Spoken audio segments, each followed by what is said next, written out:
Hey everybody, it's Thursday. And welcome to this week's edition of The Night Bite. I'm Josh. And I'm Emily. And I am so excited to say that I'm not sure if are we gonna be here this time next week? We won't be here on Thursday next week. We'll be here on Wednesday next week because we will be getting ready for the Wisconsin Fishing Expo. It's our last expo of the expo season, if you will. And it's always a great show. It's kind of a nice little perk of spring before we are ready to put away all of our ice gear. Gets the wheels turning for springtime, but there's also some great stuff for ice fishing still there too. So it's kind of a great all around fishing show. Always great stuff there. For anything from art to functional fishing stuff. So I'm looking forward to heading down to Madison next weekend. And for more information on that, I'm sure that we will be posting about that. I'm sure that we already have. Or check out the Wisconsin Fishing Expo Facebook page because they always are posting and have lots of great information there. Mm-hmm. But for this evening, we're here to talk fishing. And so we usually start with a fishing report. And so where are we at? Yeah, so we went out last weekend and we went out to a place where we normally, we weren't expecting any bigs, but we were kind of expecting a little bit of action. It's one of those places where you go and you're like, well, I'll grab a couple fish for dinner and I can leave, right? It's kind of one of those expectations. And just like fishing to be fishing, it was fishing and a lot less catching. So it was fun. It was a good time. We got the old triple fired up and she smoked up the garage and we got her out on the ice and pulled our sleds around. Yeah. I guess the funny thing about this though is as far as Sunday goes, we had a pretty opposite day of fishing. And so you're talking about the bite being really hard, and it was. But you know what's interesting is we fished with totally different baits. I guess I haven't even posted about that this week because I used a really large bug size bait. Oh, you did? Like a 1 inch, or was it bigger than that? Is it an inch and a half? I will look it up before I post about it. But it was actually a really large bait that I was jigging with. And so when I caught my first crappie, that was awesome. I don't want to say it was expected, but I did not catch bluegills and you did. And so that's what I was kind of hoping for, to be honest, is a big bluegill. But we caught perch and we did catch all kinds of crappies. And so that was a really great time.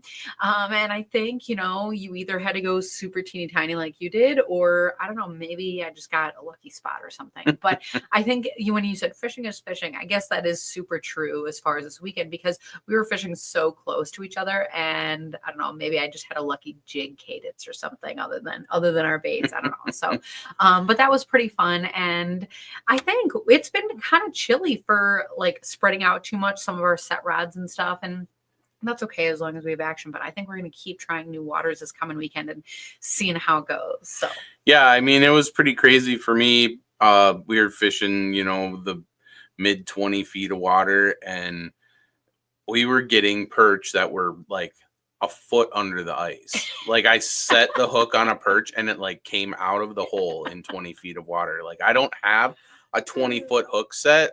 Sometimes it looks like it, but I don't literally have a 20-foot hook set.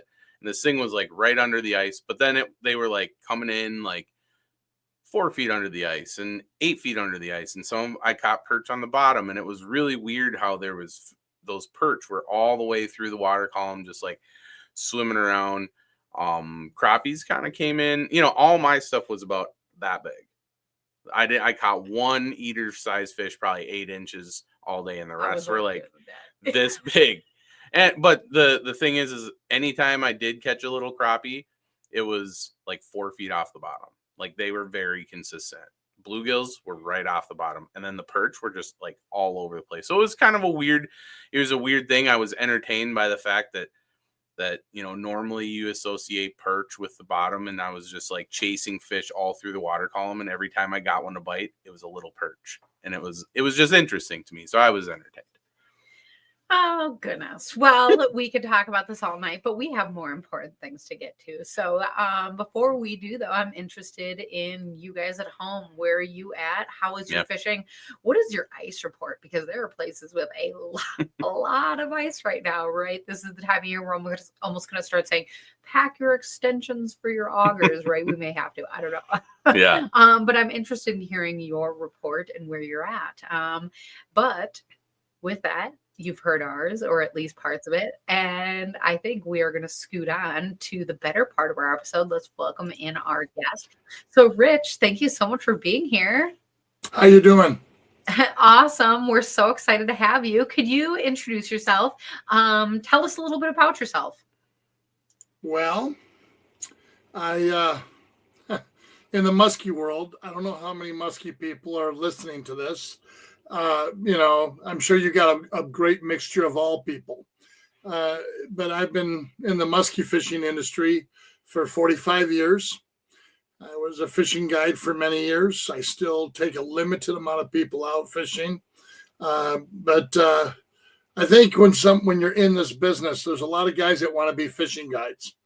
And basically what has happened is they want to fish, but they don't realize that they have to diversify, in this business to make a living at it. So yeah, you're guiding, but then you work with a lot of different companies like you guys do. And, and basically you're hoping that it all comes together. And then at the end of the year that you've paid your bills. Okay. So in my case, I've been doing this a long time, so I'm doing okay. One of the companies I work with, of course, is Finn's Braid. I don't know if you guys had a chance to fish with it yet. Have you had that yet? Yeah. We came home from the Wisconsin Ice Fishing Expo with a good amount of fins, and then we got a little bit in the mail because we liked it so much, and we spooled some up. And yeah, we do we follow Ryan Salemi quite often, and he's been using fins, and I'm like everybody knows. If you don't know, I run a number 28 high tennis swivel and a leader on everything. Like every piece of fishing equipment, maybe except my musky stuff, I have that set up on. And Ryan swears that you can fish this fins without a swivel. You can tie braid directly to these tungsten and still be successful.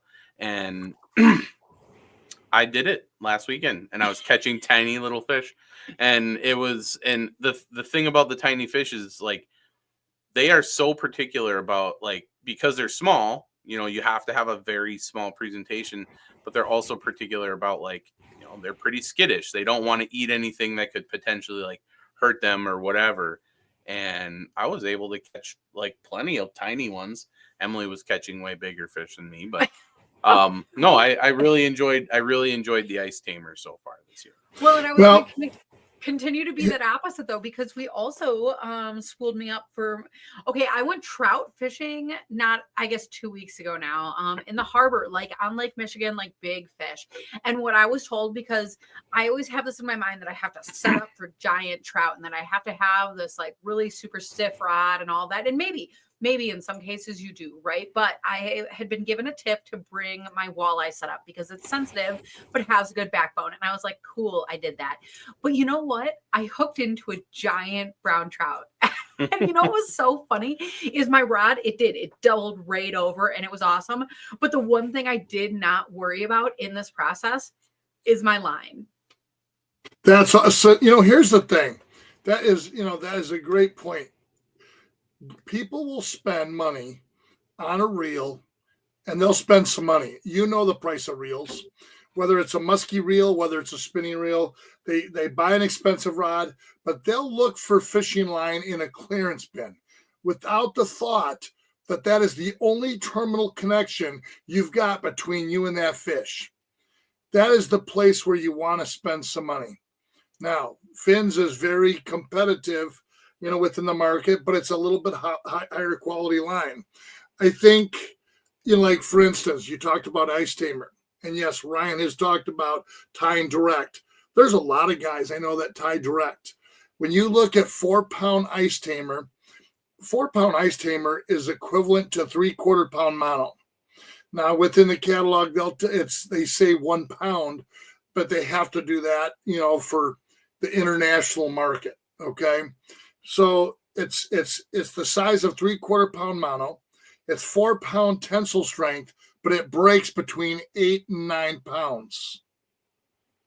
That's tremendous. Now, if you're concerned about a line class record, well, you're out of luck. But I'm not concerned about line class records. I'm concerned about getting the fish in, up through the ice or into the boat. So I don't know if you had a chance to try the black.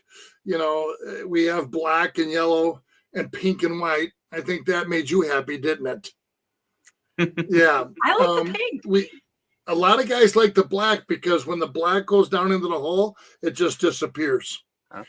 The yellow, the older guys like to fish.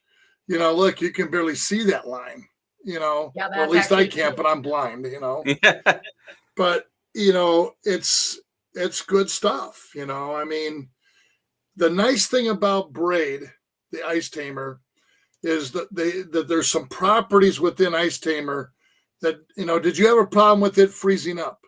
Nice. Honestly, not at all. That is awesome. What pound test was that?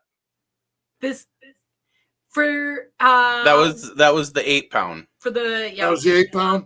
If you would send that picture into Penny, we'll make sure we get that on the Finn's Braid page. I don't know if you guys can see it right here, but the line is still in the fish. Right there. Oh my gosh! Actually, I didn't even realize that. That's it's still attached to your rod. That is awesome. That's a nice brown. That's actually funny. That's beautiful. So yeah, we'll get you up on the Finn's page. There you go. How's that sound?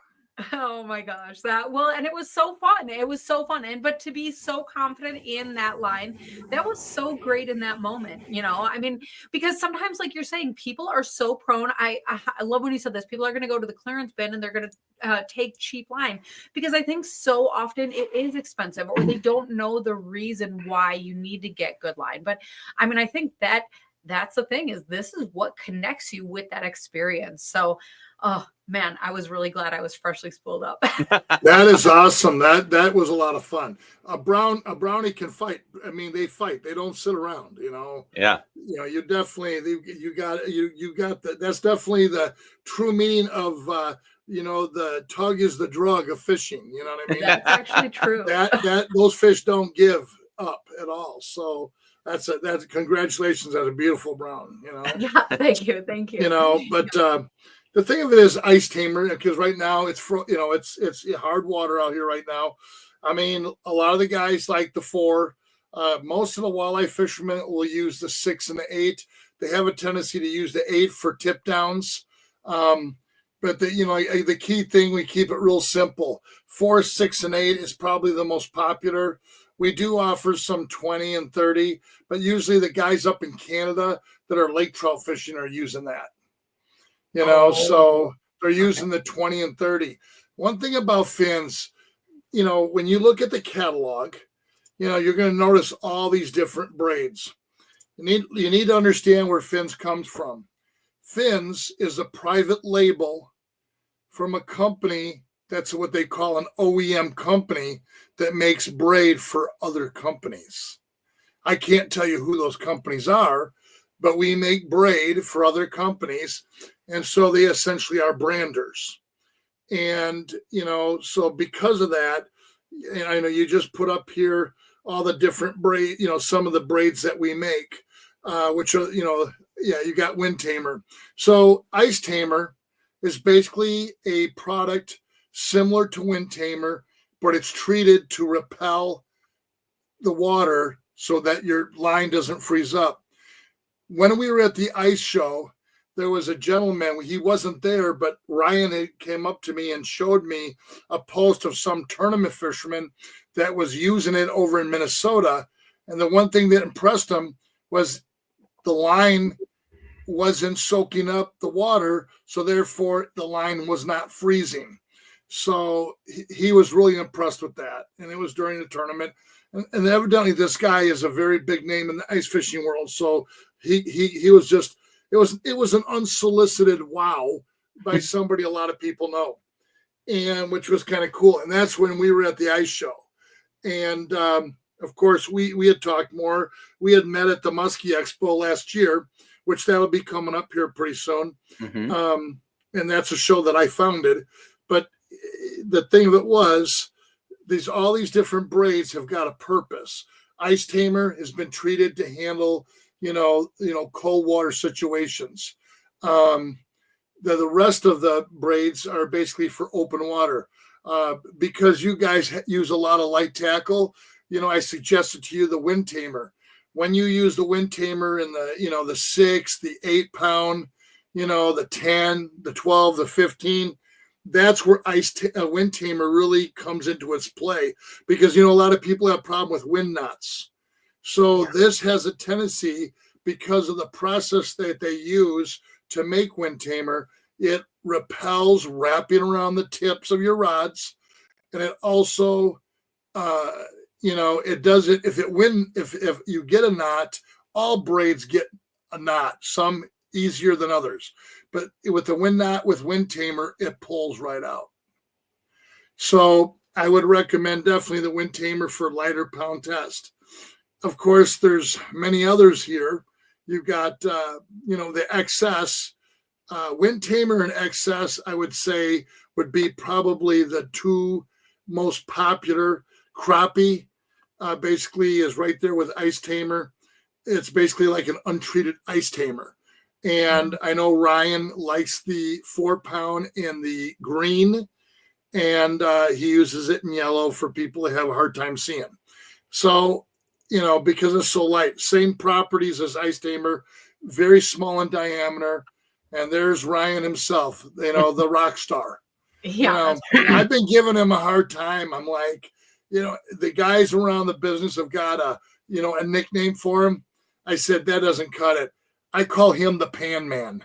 He is definitely probably one of the most consistent pan fisherman guides that I have ever seen out there that are into the big bluegills and big crappies. I don't know. I'm sure you would agree with that, Oh, yeah. Yeah. Tremendous fisherman. And he's very finicky. He's very, it's got to be this way, to catch those big bluegills and big crappies. And I know he's very happy with the line. Ryan doesn't, I had to send Ryan line, and he used it for, several months before he was like, you know what? I love this stuff. This is the best line I've ever used. And I'm happy, for it that he likes it. But it doesn't surprise me, because this company has been making line braid for 40 years. And this is the company. I mean, you guys are younger, but this is the company that made the braid for spider wire, when spider wire first came onto the marketplace. This was the company that made it for the people in business that had spider wire. So they've been around this a long time. The man that designed the super braids is very well respected in this business. A lot of times people still come to him for technical questions. So, he definitely knows what he's doing, with making braid. And, again, it's ice, it's hard water. Ice Tamer has been very popular. Guys have caught on to it, fairly well. As the open water comes, the Wind Tamer in the lighter pound test, you guys are out there walleye fishing, that 10, the 12, even like in the situation with me where I live, some of the guys like 15. The key thing about braid is it's small diameter and it's very sensitive. Very sensitive. You can feel everything. Whereas other, mono, fluorocarbon, it absorbs the sensitivity.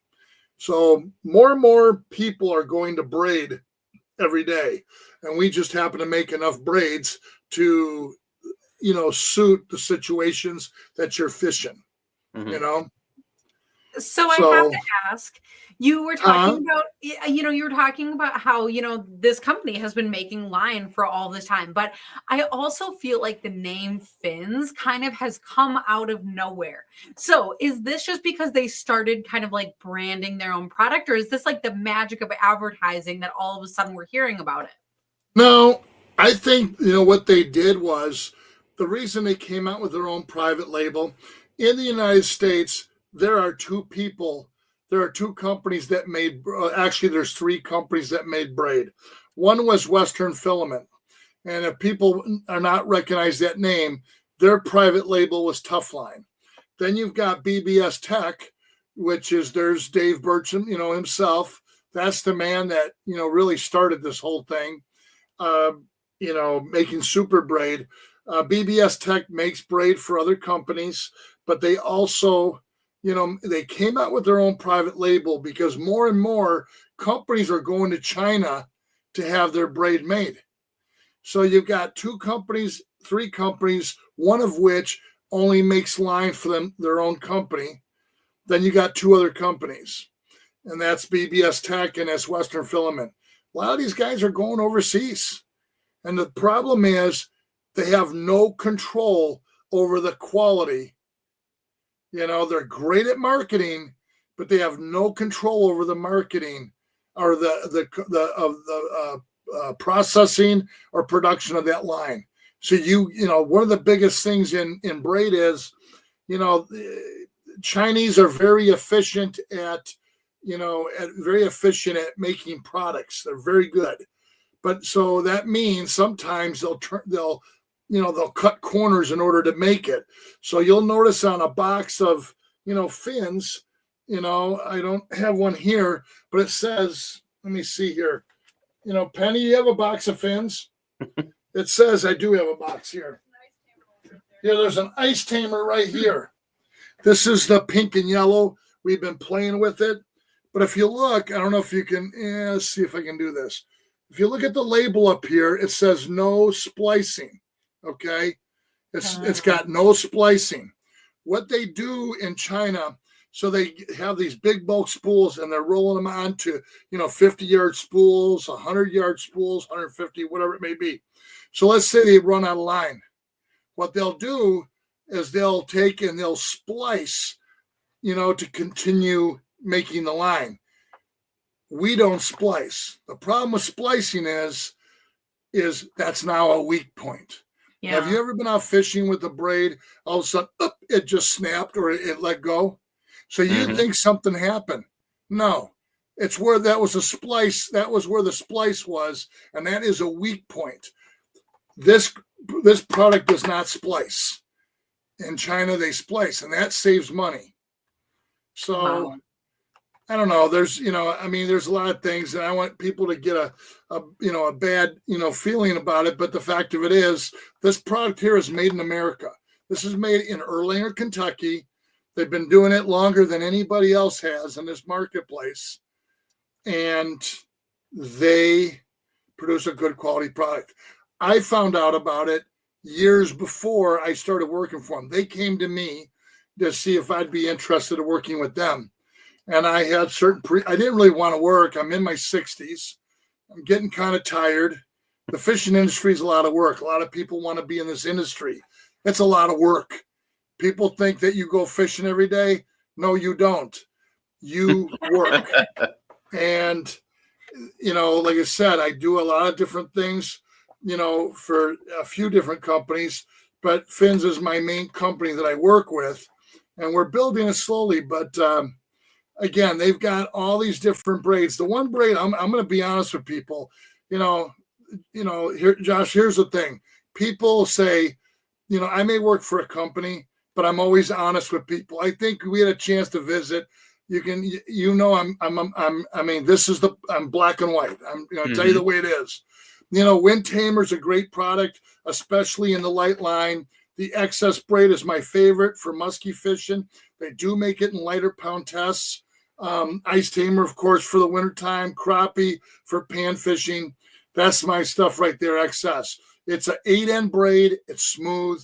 It's very tough. Their popularity is in the saltwater. There is nothing in freshwater that swims that will compete with a saltwater fish. And if we can handle a saltwater fish, we can handle anything that swims in these waters, sturgeon, muskie, whatever, especially walleyes and panfish. So, it's good line. A lot of people are like, what is this fins, But the fact of it is, it's been around for a very, very, very long time. It's nothing new. They've been just making line under the cover of darkness for other people. That's all it is. And fins is now their private label. And the only reason they brought a private label out is because a lot of companies are going to China because it's less expensive. And of course, it all boils down to, and you understand this, the profitability.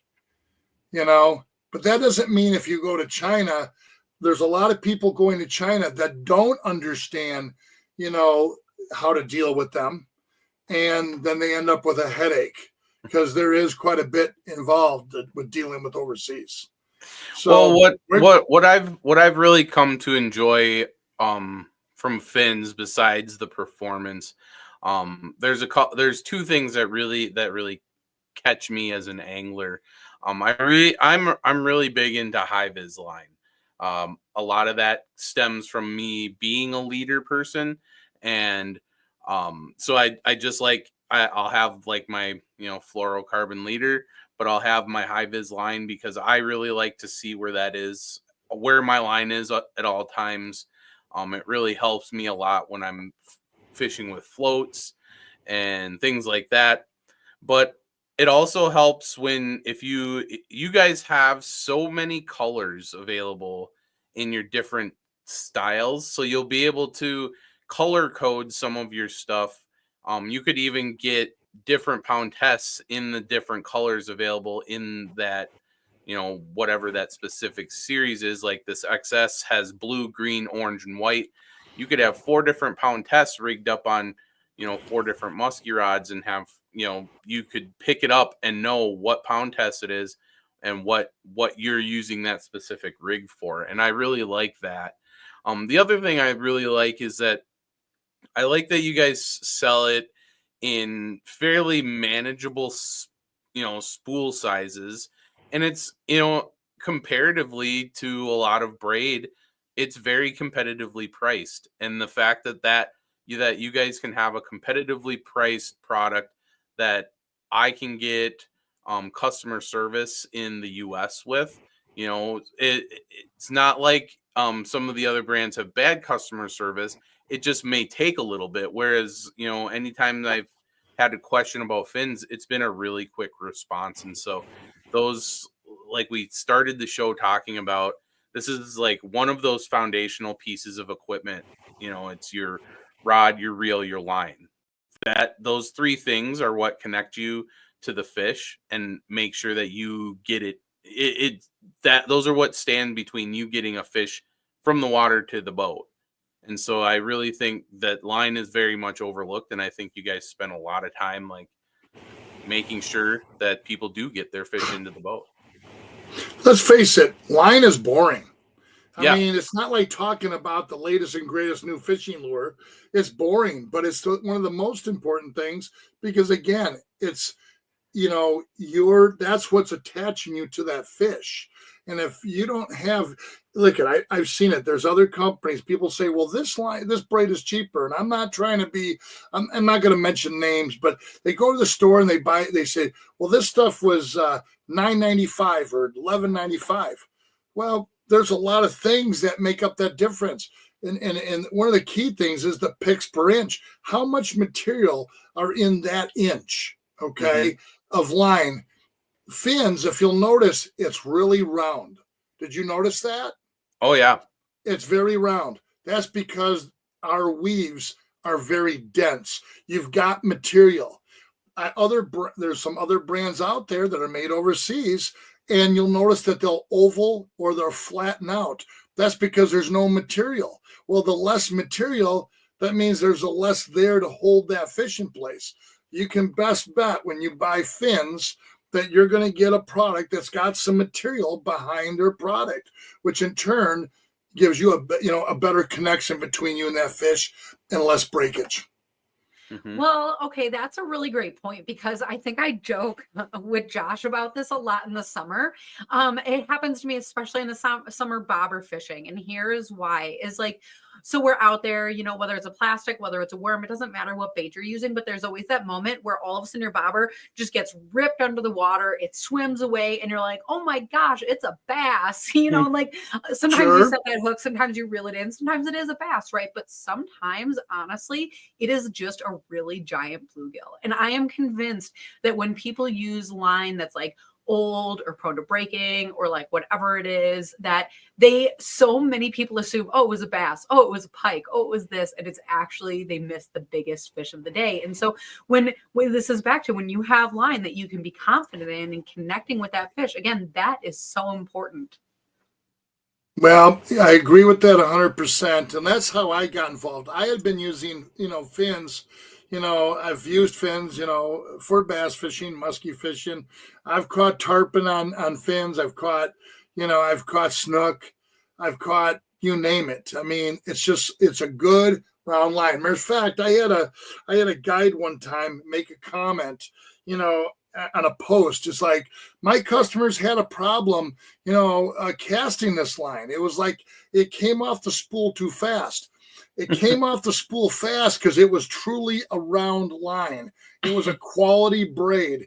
And so it was very simple. The guide should have said, make an adjustment on your reel, then you won't have a problem. Instead, he let them complain when all they had to do is make an adjustment on the reel in order for it to solve that issue.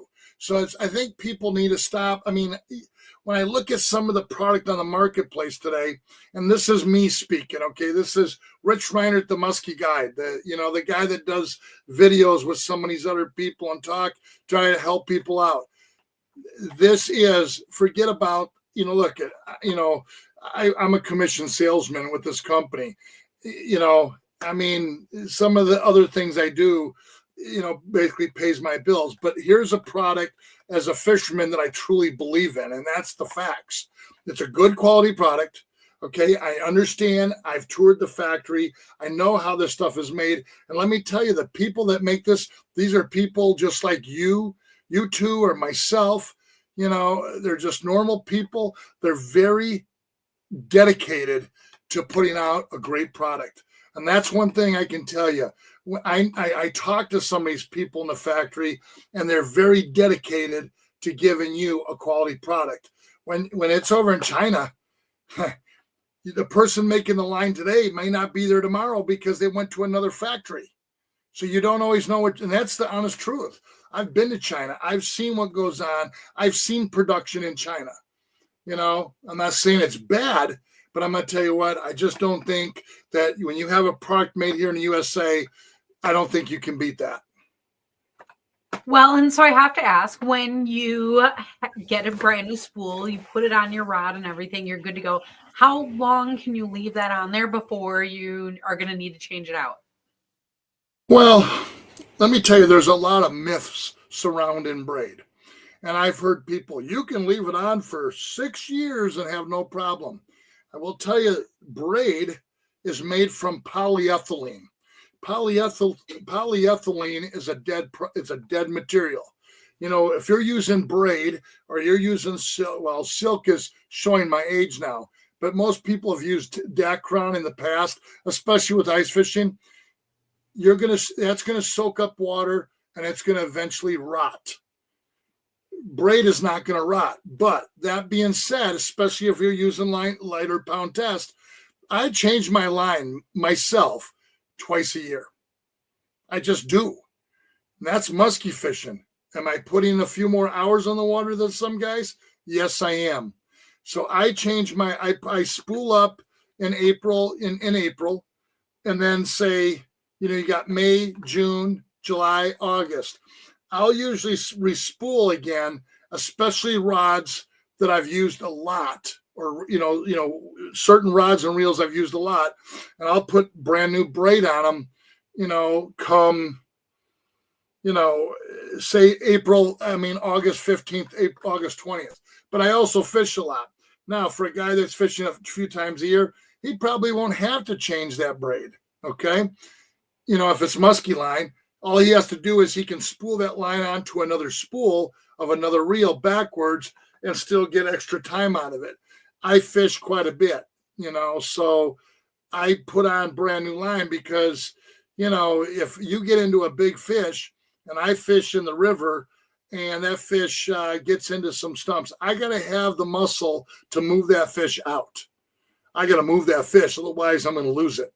So that's what I do. Okay. Another thing I want to tell you about braid. One, you definitely want to put some electrician's tape on the spool if you're using a spinning reel or a backing material so that the line doesn't slip. I don't care what brand of line that you're using, what kind of braid. You want to have something to where that the line is going to grip. And this way it won't spin on the spool. Okay. A lot of people make that mistake and then they go, well, this stuff, I can't crank it in.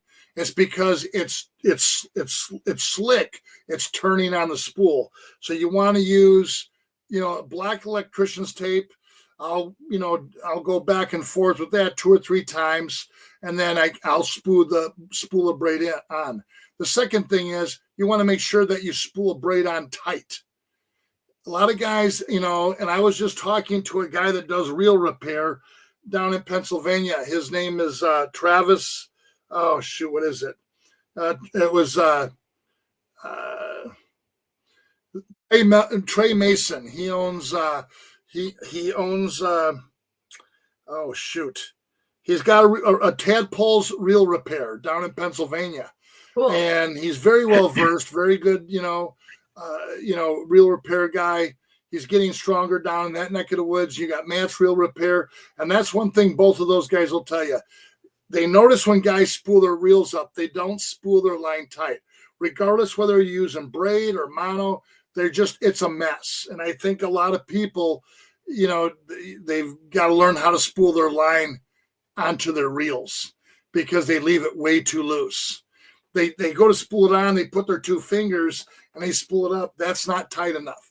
The line initially has got to be tight, and they would end up with a lot less problems. So, if you're questionable, if you're questioning the way you're spooling your reels up, have these reel repair guys put the line on for you. The stores put the line on for you. Let them do it. Because unless you want to learn how to properly spool a reel, and it's just not with braid, it's with everything. I've seen some real horror stories, of people just spooling up, and it just is what it is. I mean, fishing is fun. And so they want to go out and they want to have fun, but they really don't want to learn all the specifics in fishing, and that's okay. But then let somebody do it that knows what they're doing. Yeah, absolutely. So, it's just, these are things you learn over 45 years of being in this. And then, and that's the thing. People want to get on Facebook, or they want to get on, they want to complain, but they don't ever want to look in the mirror and say, well, maybe I was the cause of that problem. Most of the cause of the problem that I found is usually user error, because they just didn't know what they were doing. They want to believe they know what they're doing, but that's the purpose of going to these shows. You're going to go to the Wisconsin Fishing Expo. Dan Durbin and his crew, they run that show. They do a great job. Same people that run the Oshkosh Ice Fishing Show. We've got the Wisconsin Muskie Expo coming up. I'm hoping you guys are going to be there. And you were there last year. Mm-hmm. That's what those booths are there for. Take some time, walk in the booth, talk to the makers of the product, learn how to use it. Fins has got a booth there. There'll be people there to help you. The people there are very well versed in spooling up reels, using the line, can, suggest what you might need, ask questions. I see people aimlessly walking around these shows, just kind of browsing. Ask people, how to do certain things. That's what they're there for. These people at the Wisconsin Muskie Expo, I've been told some of these vendors are their most approachable people, out there of any show. that want to help you out. They want you to understand their product. So, ask questions, enjoy the show, get as much out of it as you can, because it'll help you on the water in years to come. Well, and you're making a great point, because when you go to a show, when you go to an expo, you can ask these questions, you can get all these materials. So let's say that you're brand new to, I don't know, muskies, or brand new to pan fishing, or I don't know what it is, but you can go and you can find a great fit rod. You can go and you can talk about the line, you can go and get all these pieces. And then this is the best time of the year, because like you talked about earlier, it's almost the transition in the season, right? Like we're almost nearing the end of ice season. Maybe, I don't know. I hate to admit that. But that means that this is the time of the year to be prepping for the next season, to be getting everything ready and be getting excited, because otherwise I'm going to be sad and missing ice. You know what I notice about you two? When you're at a show, you have so much fun. Here you've got this podcast, but yet you're walking the floor. Everybody loves you guys. Everybody's all talking to you. But the thing that impressed me the most, you were on that floor and there was some kids walking around, and you had a handful of ice fishing rods and reels, combos, and you were giving them out to the kids. That is awesome stuff. We can't take too much credit for that. We have some very generous vendors, and Greg Karch from Learn to Fish with us, he donated some. HT had a bunch that they let us hand out. So those vendors are really generous at those shows, and we just get the fun part of giving them out to the kids. And but it is, it's the fun part for us is when we may walk around with maybe one or two prizes to hand them out, and then we go to hand them out and there's 3 kids. So then one of us has to run back quick and grab one, and we're more than happy to do that for those kids, because that's something that it's just like catching your first bluegill. It doesn't matter how big it was, it's your first one, and you'll remember that forever. And that's the same thing. This might be that kid's first show, and we get to give them that rod, and they get to remember that forever. And so, well, I'm going to tell you something. You guys are truly an asset to the fishing industry. And I hope all these companies realize that. They don't realize what they have with you two. It's awesome to see you on the floor. Both of you always have a smile on your face. You're positive. You're out here giving people good information. You're truly an asset to this business. Some people should take lessons and model after you. We appreciate it. You guys are awesome. Oh my goodness. Well, I'm embarrassed. The screen's maybe small. You can't tell that I'm turning red, but I'm turning red. I notice you're starting to turn pink there. Yeah. You're almost as pink as the Ice Tamer pink line there. So I want to touch on one last thing here. I not to go around full circle here, but we're talking a little bit about the different pound tests and stuff, and we're talking a little bit about prepping for spring. We're still doing stuff. We just put on new line a few weeks ago for our ice fishing stuff, and where I want to touch on is with the wind tamer. When we were talking about it, at expo and stuff, we were talking about like what we fish for and this and that, and a lot of times when you do your reading for different species, there's pound tests kind of just thrown out there, like, oh, if you're fishing for crappies, you might want to use 6 pound tests. If you're fishing, one thing I really like about the fins is that once you kind of understand the whole diameter dynamic of braid in general, that it's going to be thinner with a stronger pound test than a lot of your other monomer, the fluorocarbon and the definitely, without a doubt. And so you can really tame down your pound test with braid. And even for me, I've switched a lot of my walleye stuff from like that 10 to 15 range. I put on the 8, and that has a 3 pound diameter, 4-pound The diameter? 8-pound and it's 3-pound diameter. Yes. Yeah. So I mean, think about that. If everybody out there listening, if you have an 8-pound braid that breaks much higher than 8 pounds, that's just like the average. That's what you have. It breaks between 12 and 14 pounds. Okay, but it's at a 3-pound diameter.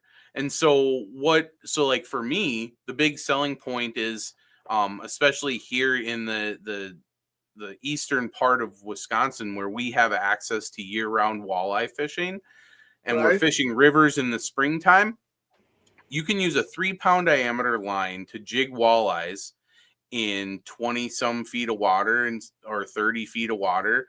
That means you can, if you want, you can use a little bit smaller of a presentation and still get down to the bottom where you want to be if those fish are biting a little bit lighter.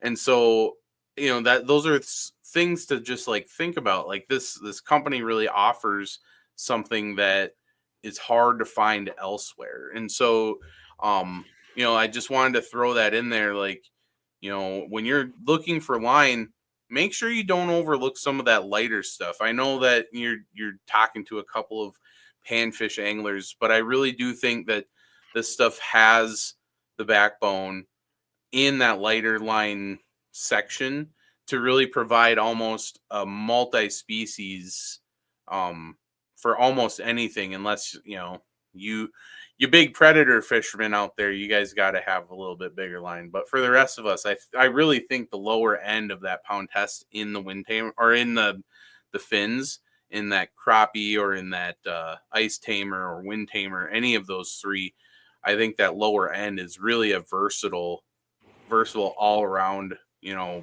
line. Oh, you're exactly right.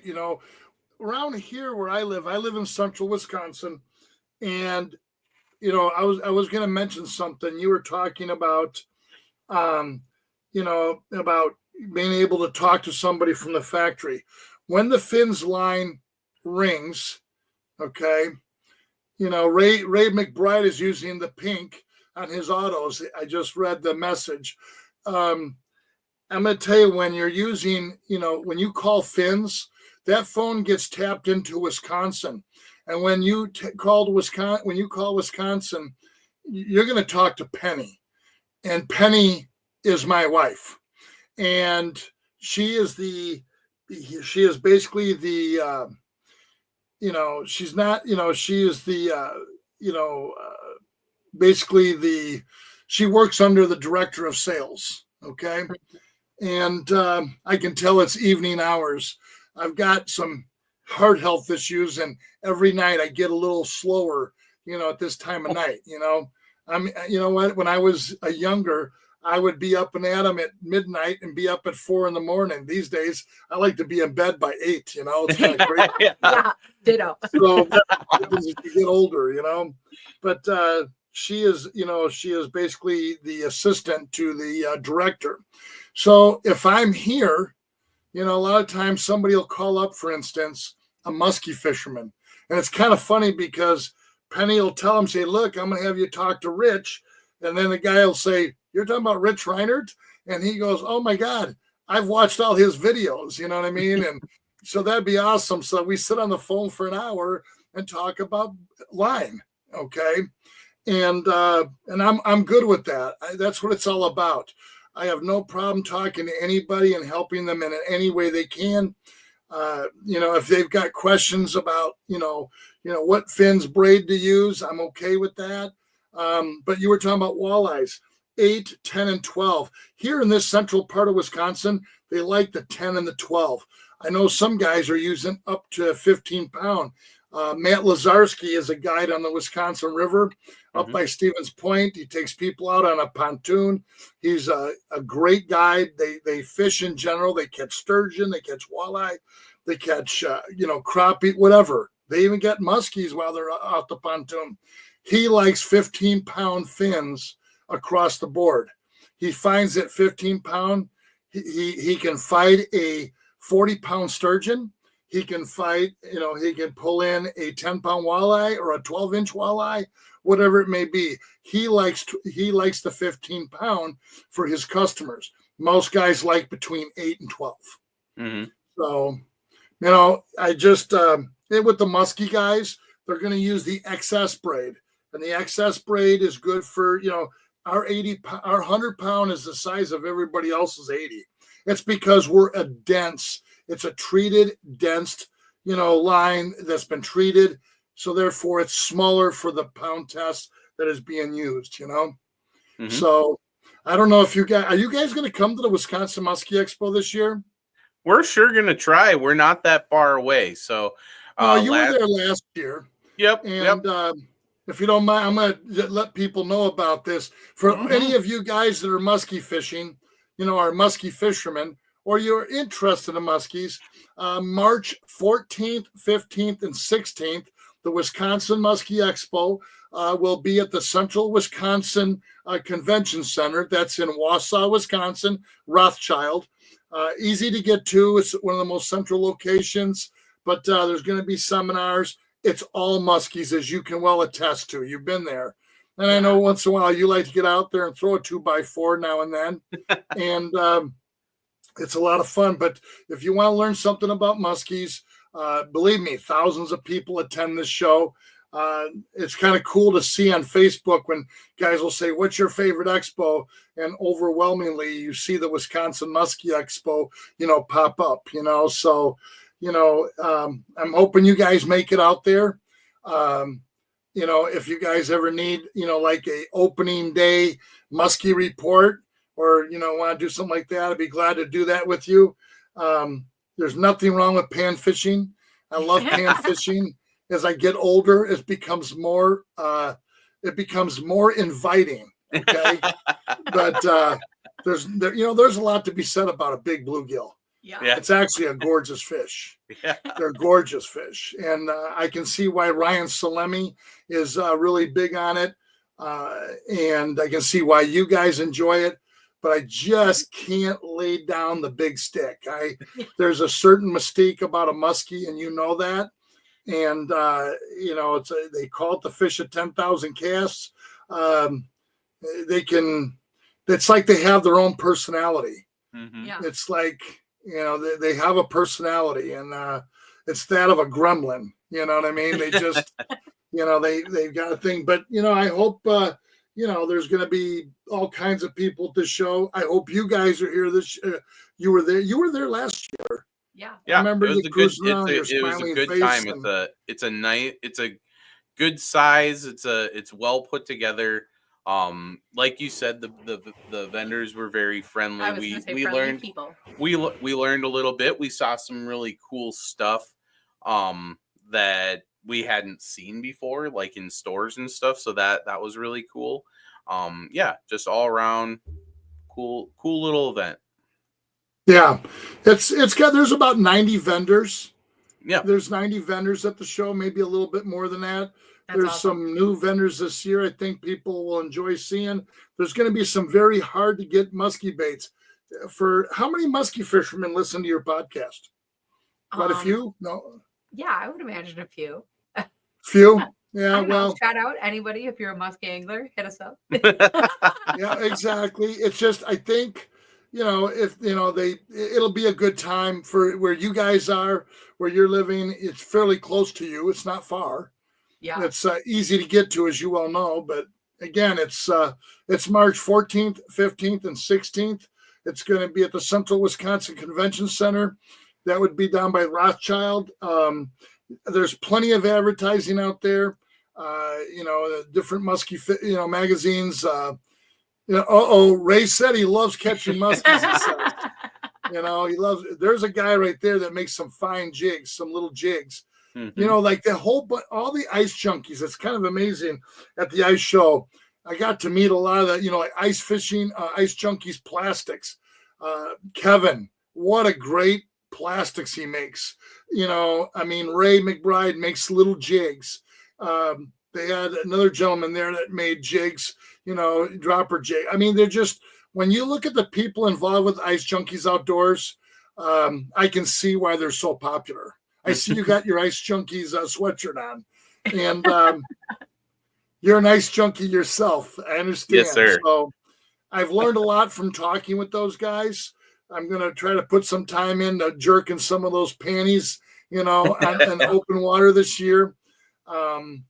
But I'm telling you, there's a lot to be said about, catching a nice sized muskie. I'd have been prepared, I'd have sent you some pictures to show you some muskies that swim here in Wisconsin. We did really well. You got one on your wall. Huh? You got one on your wall. Well, that was my wife's fish. The reason that was 46 1/4 inches.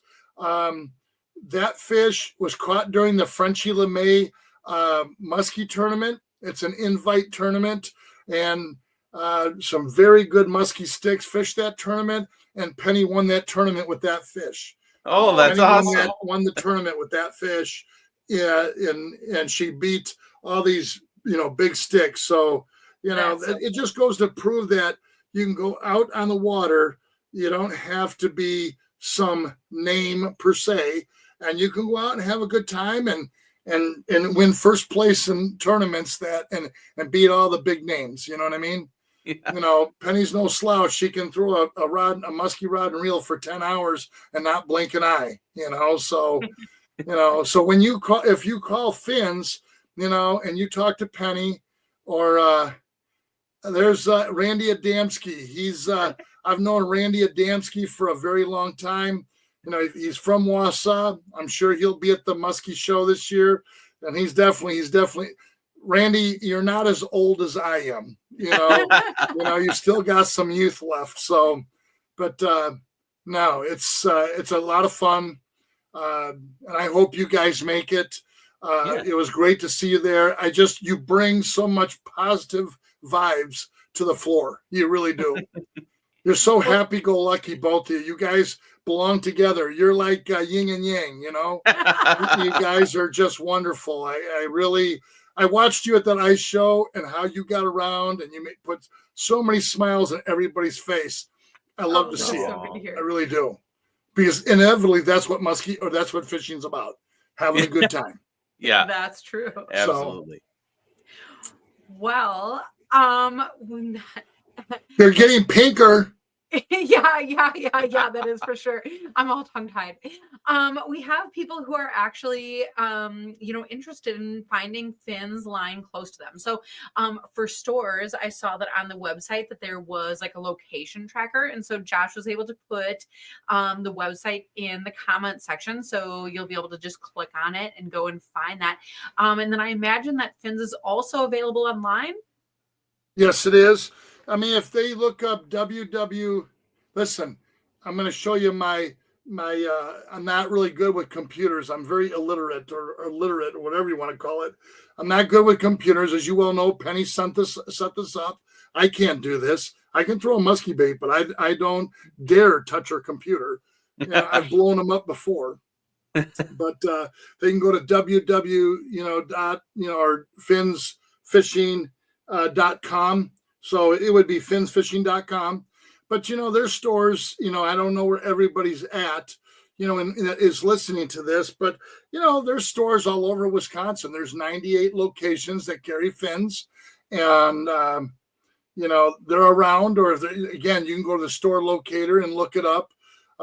You guys are, I think, up by the Anigo area, right in that area, up there. Yep. J&T's in Rhinelander. J&T's Bait and Tackle in Rhinelander carry it. I'm sure we're going to see, Chase Outdoors pick it up. Taps and Tackle in Stevens Point has got it. There's stores all over the place. It's just, like I said, there's 98 outlets that carry Finn's braid and growing all the time. So, we'll just keep, plugging away at it. And, the thing of it is Finn's is a company that makes braid for a lot of other companies. And I think that they're, figuring that they got a little bit more advertising, marketing. One thing is for sure, they do make a great product. I'm working with them because they make a great product. And that's very important with me, to me, regardless who I work with. I've been, like I said, I've done this a long time. I think most people know I'm going to shoot you straight. I'm not going to BS you. I'm not going to I'm not going to put somebody else down, but you can best any of the products that I use that, I believe in those products. You know what I mean? That's just how it is. And I just can't use something that I don't believe in. And I definitely believe in fins, and that's why I'm doing what I'm doing. Yeah. Awesome. Otherwise, I'd rather just go fishing. Yeah. Right. Yeah. You know? Yes. I'd just rather just go fishing. I'm at that point. I'm in my 60s. You know, I do have some, some heart health problems. And, you know, you got to make the best of every day that you got, because you don't know if you're promised tomorrow. Yeah. And in my case, everybody teases me about being a cat, that I've got 7 more lives, because I've already had a few misses that I've beat. So, but no, it's, I enjoy it, but fishing's a lot of work, within this business. So, yeah. Well, and I appreciate you taking your free time, and instead of being out there fishing, that you spent time with us to talk about this. Yeah. Hey, I'm glad to do it. Like I said, I'm so impressed with both of you, as to how you handle yourself at a show. I see how happy you make a lot of people, and you just keep doing you. You keep doing what you're doing. Appreciate it. Keep telling people to tune in to Crappie Junction. There you go. Oh my goodness. Yeah. Well, and we're excited to see you, and we're excited to see hopefully the people at home. Hopefully they're all coming to the Wisconsin Fishing Expo and the Wisconsin Muskie Expo, because there's going to be a lot of great stuff at both those expos and events, and come and chat with all 3 of us, to be honest. That's going to be right. Yeah. Well, this is our 14th year at the Wisconsin Muskie Expo. I started this back 14 years ago. I've got a gentleman by the name of Mike Etzel. He handles all the day-to-day stuff. I still got my fingers in it, as far as, helping him with all the details. And, the show opens up Friday at 2:00. It runs till 8:00. Saturday, it'll open up at 9:00 in the morning, run till 6. And on Sunday, it'll go from 9 a.m. to 2 p.m. So nice. I really hope some people can come out and enjoy the show. It's the same thing with the show. We don't do it, to make money. We do it. My wife enjoys it. It was brought to my attention last week by a man that said, "Rich, there are 2 holidays in the state of Wisconsin." He goes, "Christmas is number 1, and the Wisconsin Muskie Expo is number 2." So I thought that was kind of funny when he said that. So, and I've seen that a couple times, but there are people, we can see that the numbers, our 2 and 3 day passes go up every year. Hotels are booked sooner than, we filled up 4 hotels already down there. People coming from all over, as far as Pennsylvania, Central Illinois. I know one gentleman is coming from, I think, down in Kentucky, West Virginia. It's amazing that these guys are driving such distances to come to the show. And it truly humbles me that, people think enough of the show to make that kind of drive. It really does. And so cool. I'm so thankful for people, doing that, because without the people, there is no show. And you know that. Right. That is absolutely true. So hopefully we'll get to see all the people there. Yes, you will. Yes, you will. I'm hoping you'll be there too, because, it's like, I think when you guys walk through the aisles, you can see some light, shining in each aisle, because you have so many, such big smiles, and you're so happy-go-lucky, and we know exactly where you're at within the show, because you just bring that, that shining light whenever you're walking around. Oh my gosh. Well, and we're excited to see everybody there. And hopefully we bump into everybody. So that's gonna be so great. And again, thank you so much for taking the time to be here with us this evening. Glad to do it. Yeah, and to the people at home, thank you guys as well, because that's always a big part of the fun. And to everyone that we don't see in person at one of these events coming up, then hopefully we see you on next week's edition of The Night Bite. Night, everybody. Right.